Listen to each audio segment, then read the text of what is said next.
안녕하세요. 김태훈의 현명한 주식 투자자 방송 시작하겠습니다. 오늘은 컴퍼니 K에 대해서 좀 말씀을 드리겠는데요. 이 컴퍼니 K가 올해 들어와서 이 운영 펀드 누적 규모가 1조를 돌파했습니다. 그게 1조를 돌파했다는 의미는 그만큼 큰 펀드들을 많이 운영하고 있다는 사실이고, 그에 따라서 운영 보수나 관리 보수를 받을 가능성이 높다는 것이지요. 이 말 자체는 이 회사가 수익을 낼 기회를 더 많이 가질 수 있게 됐다는 의미이기도 합니다. 그렇기 때문에 실적에 따른 주가 상승이 나타날 가능성이 높은 것이죠. 그리고 이런 그 창투사를 보실 때는 포트폴리오를 반드시 확인하셔야 됩니다. 특히나 어느 회사에 투자를 많이 했는가 보다도 투자를 해서 상장을 시키거나 M&A를 통해서 투자금을 회수했는지도 확인을 하셔야 되는 거죠. 컴퍼니 K 같은 경우는 바이오 쪽에 그 투자도 많이 했고 또 회수도 많이 했습니다. 상장을 성공한 회사들이 많다는 의미이기도 하죠. 그리고 직방이나 그다음에 리디 같은 한 번쯤 들어봤을 만한 그런 비상장 기업, 이제 좀 규모가 큰 회사들이죠. 이런 회사에 투자하고 있다는 것은 향후 이런 회사들이 코스닥에 상장을 하거나 아니면 거래소에 직상장을 해서 그것 때문에도 수익이 날 가능성이 높다는, 그러니까 성공 가능성이 높다는 사실을 보여주는 겁니다. 그렇기 때문에 이런 회사들이 어떤 데 투자를 하고 있는지, 또 투자를 해서 회수를 했는지 창투사들은 반드시 확인을 하셔야 되는 겁니다. 자, 그리고 또 한 가지, 운영조합 포트폴리오라는 걸 반드시 확인을 하셔야 돼요.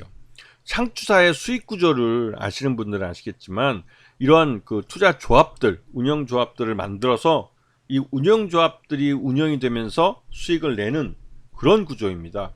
그러다 보니 당연히 이런 펀드를 많이 갖고 있는 기업들이 실적이 좋아질 수 있는 가능성이 높은 거죠. 창수사들은 이런 그 운영 조합 또 펀드를 최소 7년에서 8년 정도 운영을 하기 때문에 이 만기를 잘 보셔야 됩니다. 웬만하면 그 만기 내에 대부분 다 청산을 하고, 그 청산한 자금을 갖고 수익이 나면 그에 따라서 이제 인센티브도 받게 되고 하는 건데요. 이 청산을 하지 못하고 이거를 한 번 더 그 세컨더리 펀드 같은 데로 넘겨가지고 운영을 연장해 가는 경우가 있습니다.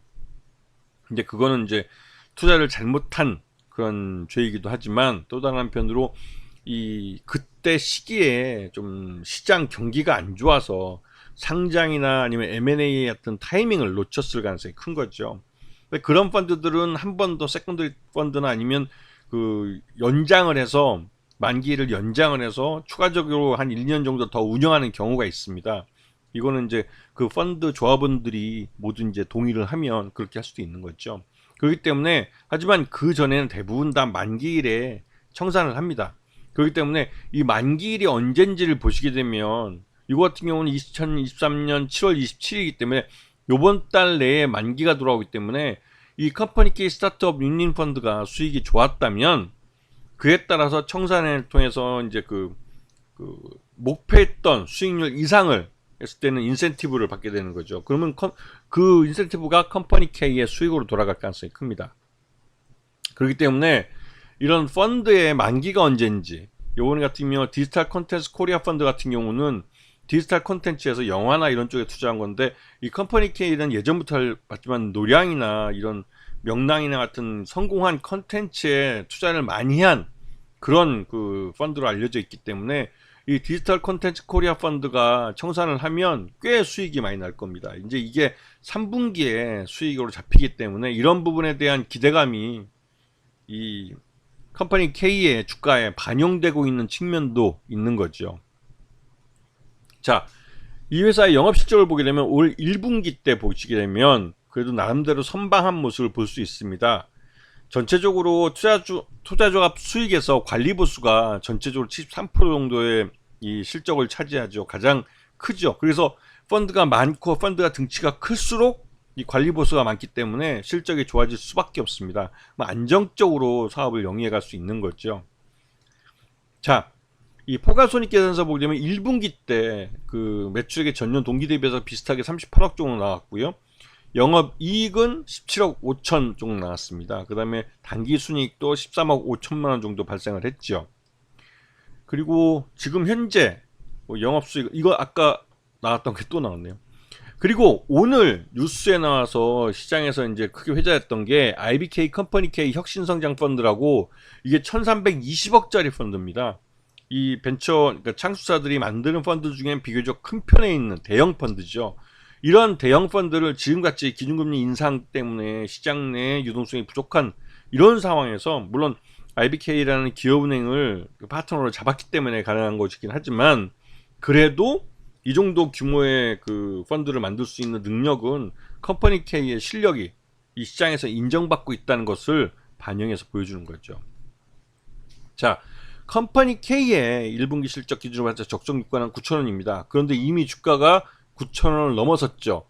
이 의미는 2분기 실적도 좋아질 가능성이 있다는 의미이기도 하고, 아까 앞에서 보였던 그 펀드의 만기일들 중에 그래도 성과가 잘 나온 펀드들, 그런 펀드들이, 투자자들이 이제 만기가 조만간 도래한다는 사실이죠. 그러게 되면 그 컴퍼니 K의 실적이 좋아질 수밖에 없습니다.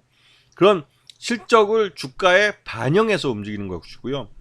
창수사들은 항상 이 투자한 기업들, 자신들이 투자한 기업들이 12월 달 만기 또 6월 달 반기 이렇게 해서 이제 외감을 받고, 그 외감 받은 실적을 갖고 코스닥의 상장을 추진하는 경우가 많기 때문에, 항상 그 12월 끝나고 1월 또 7월 달, 1월, 7월 이렇게 그 분기가 끝난 다음 달에 이 주가가 크게 움직이는 경우가 많습니다. 이게 이제 그 어떻게 보면 이런 산업적 특성이기도 한데요. 왜냐면 그런 시기 12월 달과 1월 달과 7월 달에 예비상장 신청서를 내는 경우도 많고, 내는 경우도 많고 하기 때문에 상장에 대한, 그리고 상장을 통해서 그 차익 실현할 수 있는 가능성, 이런 것들이 뭐 창수사들은 그 1월 달, 7월 달에 많이 이제 미리 알 수 있는 거죠. 그러다 보니까 그 시기에 주가가 많이 움직입니다.